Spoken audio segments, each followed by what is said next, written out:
Hello everyone, welcome to my channel. I am Harish. आज की इस वीडियो में हम बात करेंगे इंग्लिश के ईडियम्स की।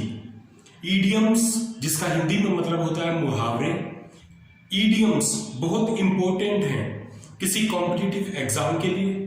ईडियम्स को यूज करके आप अपनी इंग्लिश को बहुत इंप्रूव कर सकते हैं। मैंने तो किया है। आज मैंने जो ईडियम्स लिए हैं वो डेली रूटीन में आपके यूज होने वाले हैं, आपकी रोजमर्रा की जिंदगी में काम आने वाले हैं। इनको लिख लीजिए, अच्छे से याद कर लीजिए और इंग्लिश में इनकी प्रैक्टिस कीजिए। तो आइए शुरू करते हैं। Apple of one's eye. Apple of one's eye जिसका हिंदी में मतलब है अति प्रिय या आंख का तारा होना। कोई हमें बहुत प्रिय होता है, कोई हमें बहुत जिसको हम पसंद करते हैं, तो उसके लिए हम कहते हैं ये मेरी आंख का तारा है। तो इंग्लिश में क्या कहेंगे? Apple of one's I.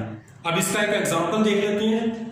My son is the apple of my eye, यानी मेरा बेटा मेरी आंख का तारा है या मेरा बेटा मुझे अति प्रिय है, बहुत प्रिय है। Be all years. Be all years जिसका हिंदी में मतलब है ध्यान से सुनना। He was all years during his class. वो अपनी कक्षा के दौरान यानी अपनी क्लास में पढ़ाई के दौरान पूरा ध्यान से सुन रहा था। उसने अपनी पूरी पढ़ाई को ध्यान से सुना क्लास के दौरान। बॉडी एंड सूल। बॉडी एंड सूल जी जान से, हिंदी में इसका अर्थ है जी जान से। ही वर्कड बॉडी एंड सूल फॉर सक्सेस। उसने सफलता के लिए जी जान से काम किया। उसने सफलता के लिए जी जान से काम किया। ही वर्कड बॉडी एंड सूल फॉर सक्सेस।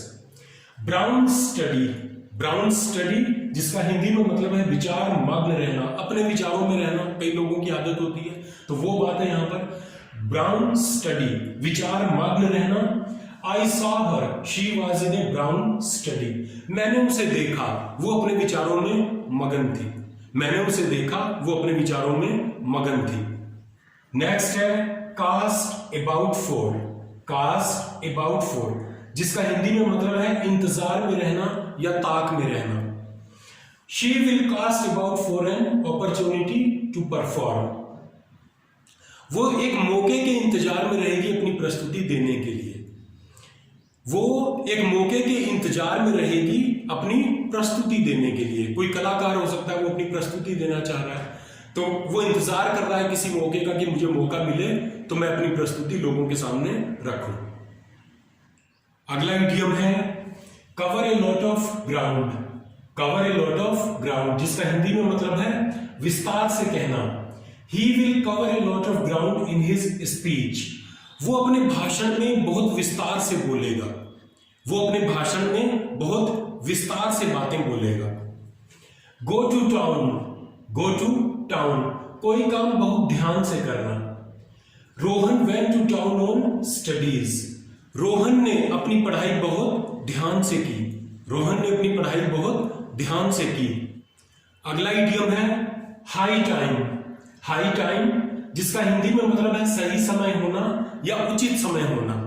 एग्जांपल है it is high time to start a business. एक व्यवसाय को, एक बिजनेस को शुरू करने का ये ठीक समय है, ये उचित समय है। Keep an I on. Keep an I on Hindi का इसका मतलब है निगरानी करना, किसी चीज की देखभाल करना, निगरानी करना। You should keep an I on your bag. तुम्हें अपने बैग की निगरानी करनी चाहिए।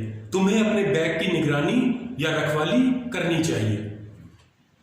Next and last idiom lay down the law. Lay down the law Hindi मतलब है हुक्म चलाना और एग्जांपल है His manager lays down the law in the office. उसका मैनेजर या उसका प्रबंधक ऑफिस में हुक्म चलाता है। उसका मैनेजर ऑफिस में हुक्म चलाता है। आई होप ये इडियम्स आपको अच्छे से समझ आ गए होंगे। इनके अच्छे से प्रैक्टिस कीजिए, इनकी बार बार प्रैक्टिस कीजिए और अपनी इंग्लिश स्पीकिंग में इनको शामिल कीजिए। आपकी इंग्लिश में काफी सुधार आप देखेंगे। अगर ये जानकारी पसंद आई हो तो इस वीडियो को लाइक कीजिए, इस चैनल को सब्सक्राइब कीजिए और इस चैनल की सारी वीडियोस को शेयर कीजिए अपने फ्रेंड्स और रिलेटिव्स के साथ।